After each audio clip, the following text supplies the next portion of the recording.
You know what's funny about getting older? The things you thought you'd remember forever, the big nights, the bright lights, the roar of the crowd, they start to blur. They bleed into each other until you can't tell one from the next. People ask me about the championship fights, the sold-out arenas, the moments that made the highlight reels. And brother, I get it. That's what they want to hear. But honestly, that's never the first place my mind goes. When I sit down at the end of the day, when it's quiet and there's nothing left to perform, 5 names come to me, faster than anything else. These are the 5 people I love most in MMA. When I first laid eyes on Darius, I thought someone had made a mistake. He walked into the venue in Tucson wearing beat-up sneakers, a hoodie 2 sizes too big, and carrying a gym bag held together with duct tape. Looked like a guy who delivered appliances for a living. At first, I didn't know what to make of him. I thought, this man does not belong here. I was wrong. Darius had been fighting on regional circuits for 4 years by then, $800 a night in events that didn't even have proper lighting rigs, in front of crowds that barely filled a high school gymnasium. The promoters didn't want him on their cards. Not marketable enough, they said, not exciting enough, and nobody in the press was writing his name down. He carried all of that, every dismissal, every overlooked phone call into that octagon with him every single time. And it never weighed him down. That was the thing about Darius. The weight just didn't register. I remember a night in Tucson, Arizona, 2009. The octagon was the cheap kind, plastic paneled, wobbled when you leaned on it. Maybe 200 people in the seats. His opponent outweighed him by 30 pounds and had 6 inches of reach on him. Darius got dropped in the second round. Got back up, got dropped again, got back up. 4 times total. The referee almost stopped it twice. He lost the decision. But when that final horn sounded, Darius was the one standing straighter. After the fight, someone asked him how he kept getting up. He looked at them like the question didn't make sense. What else would I do, he said. When I think about Darius McAllister today, I think about fearlessness, the kind that has nothing to do with winning. The next person I want to talk about is Tommy Reyes. When I first got around Tommy, I thought he was checked out. He smiled at everything. He never raised his voice. He'd sit in the corner of the gym during meetings, arms crossed, nodding slowly, like he was half listening to a conversation he'd already had. Younger fighters thought he wasn't serious. A few of them said it out loud, behind his back. Which, brother, that was a mistake in judgment. The press called Tommy boring. The fighter nobody wants to watch, one outlet wrote. Too passive, too methodical, no knockout power. What they didn't understand was that Tommy Reyes was solving a puzzle in real time, every single time. And by the time the audience figured out what he was doing, it was already done. I remember a week in Las Vegas, 2011. We had a fighter going for the biggest bout of his career. And 2 days before the fight, his opponent dropped a diss video online, the whole thing. Personal shots, mocking the camp, mocking the preparation. The whole gym went sideways. Guys were on their phones, getting heated, losing sleep.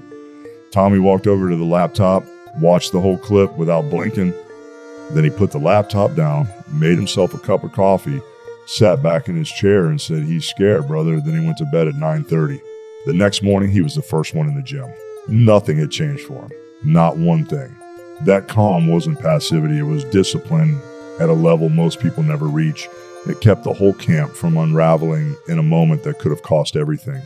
When I think about Tommy Reyes, I think about calmness, the rarest thing in a sport built entirely on chaos. When Jerome first came on as striking coach, half the roster didn't respect him. He was a boxer, old school, trained in gyms that smelled like leather and didn't have Instagram accounts. He didn't know heel hooks. He'd never competed in MMA a day in his life. Some of the younger fighters made jokes. The front office wanted him gone within the first 2 months. They called him old school, like it was an insult. I had to fight to keep him in the building. Jerome didn't defend himself. He just kept showing up.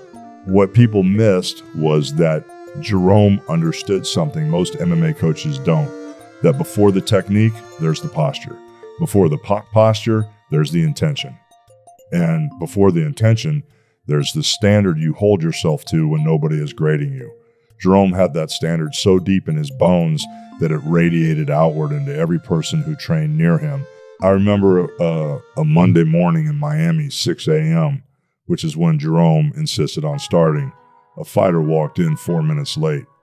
Didn't say anything, just set his bag down and started wrapping his hands like nothing happened. Jerome watched him for a moment, didn't raise his voice, didn't say a word. He picked up his own bag, packed it slowly, and walked out the door. The gym went completely silent. Nobody was ever late again, not once. Jerome didn't make a speech, he didn't have to. The fighters who trained under Jerome didn't just become better strikers, they became different people in the gym, more accountable, more present, more honest with themselves. Jerome never said, "I am the standard." He just was. I'll be honest with you, Rio and I didn't always see eye to eye. There were moments, real moments, brother, where we were close to going our separate ways. I'm a big picture guy. I believe in energy and dominance, in walking into that octagon and making the other man feel small. Rio believed in film rooms and spreadsheets and pattern recognition. We had arguments about fight preparation that lasted until midnight. In 2013, things got bad enough that his management called mine. We almost didn't make it through that year. I'm glad we did, because Rio was right more often than I wanted to admit. He was undersized for middleweight, gave up reach in almost every matchup, and had no real knockout power to speak of. On paper, he had no business competing at that level. But Rodrigo Santos was never working with the paper version of a fight. He was working with the real one.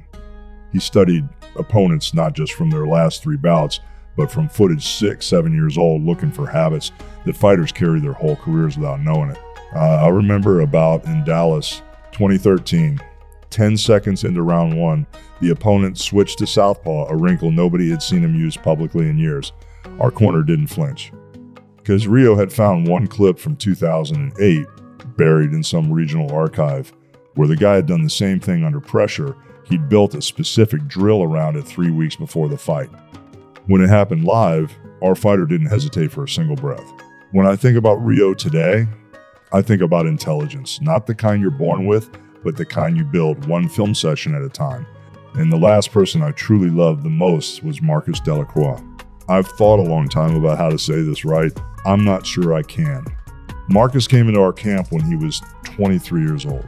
He walked in with his hands already wrapped, old wraps, worn thin at the knuckles, and a face that didn't give anything away. I thought he was cold. I thought he was one of those guys who'd been hardened past the point of connection. I kept my distance at first, gave him space, let the training do the talking. It took me 4 months to understand what I was actually seeing. The stillness on Marcus's face wasn't coldness, it was containment. He was carrying something enormous. His mother had been diagnosed the year before, and he had made a decision quietly and completely alone that no one around him would feel the weight of it. He trained harder than anyone in that gym. He showed up earlier, he stayed later, he laughed in the locker room, he pushed the younger fighters. He was present, fully present, for every single moment he was in that building. At 28, Marcus was on the doorstep. The matchmakers were calling the right camp, the right fight, and he was going to find out exactly what he was made of at the highest level. Then he walked into my office one afternoon, sat down across from me, and said, "I got to go, brother. She needs me home." He drove back to New Orleans that same week.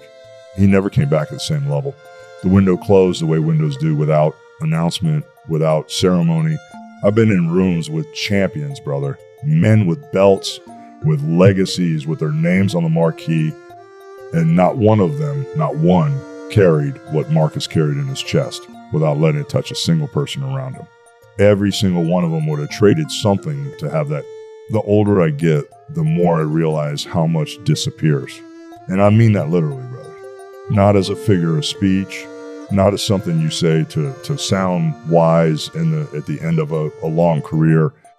I mean, the things you were absolutely certain would stay with you forever, the things that felt so enormous, so permanent, so branded into your chest, they go quiet. They soften at the edges. And then one morning you reach for them and they're not quite where you left them. The headlines disappear first. The ones that ran on every outlet, the ones your people were calling you about at midnight, the ones that felt like they were going to define everything, gone. You stop being able to remember the exact wording. Then you stop being able to remember the context. Then you stop being able to remember why it mattered so much at all. The PPV numbers go next. The gate figures, the broadcast deals, the ranking systems, the matchmaking logic that everyone in the room was so certain about, all of it dissolves into a general impression of we did well or that one was harder than we expected. The specifics just evaporate. You cannot hold numbers the way you think you can. And then the arguments go. The rivalries, the trash talk that felt deeply personal at the time, the call-outs and the counter-call-outs, the press conference moments that the internet replayed for weeks, you lose those too. Not because they didn't happen, but because they were built on noise. And noise, by its nature, does not last. It fills the room for a moment, and then the room swallows it. What I didn't expect, what nobody tells you, is what stays. It's not the victories. It's not even the losses, though the losses stay longer than the wins, which is its own kind of lesson. What stays is texture. What stays is a specific weight of a specific moment with a specific person in a room that no camera ever pointed at. I can still feel the way the air shifted in that Tucson venue when Darius got up off that mat for the 4th time. Not the sound of the crowd, the air, the way the whole building seemed to pull back and recalibrate what it thought a human being was capable of. I can still see Tommy in that Las Vegas gym at 2 a.m, both hands wrapped around a coffee cup, the laptop closed in front of him, completely at peace with a world that was panicking around him. He wasn't performing calm. He was calm. There's a difference, and most people never find it. I can still hear Jerome's footsteps, deliberate, unhurried, walking out of that Miami gym at 6 a.m., while the rest of us sat there in silence trying to figure out who we wanted to be. I can still see Rio alone in the film room, the glow of the screen on his face, rewinding the same 3-second clip for the 17th time because something in it hadn't revealed itself yet.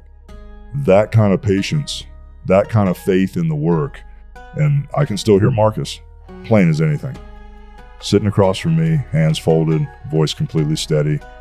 I gotta go, brother. She needs me home. 5 words that carried everything he never said out loud in 2 years. That's what stays, not the results. The people, the exact, specific, irreplaceable people, and the exact moments where they showed you without trying to exactly who they were. That's why these 5 names live in me the way they do. That's why when I sit down at the end of the day and the noise is finally gone, these are the faces that come. Darius brought fearlessness, the kind that doesn't ask for a reason to keep going. Tommy brought calmness, the discipline to be still when everything around you is falling apart. Jerome brought standard, a way of holding yourself that made everyone nearby hold themselves the same way. Rio brought intelligence, the willingness to do the invisible work before anyone else arrived. And Marcus brought sacrifice, the rarest of all, because he made it look like nothing. What made those years matter wasn't the matchmaking, it wasn't the event deals or the broadcast rights or who was on the poster. It was these 5 people showing up as exactly who they were at exactly the right time. That's what a real camp is. That's what a real team is. 5 different kinds of people who between them have everything and not one of them doing it for the headline. I told you at the start, brother, when I sit down at the end of the day, it's never the belts I see first. It's faces, these 5 faces, locked in here where no display case can hold them. If you're lucky in this life, you find your 5. Hold on to them like they're the only thing that's real because they are.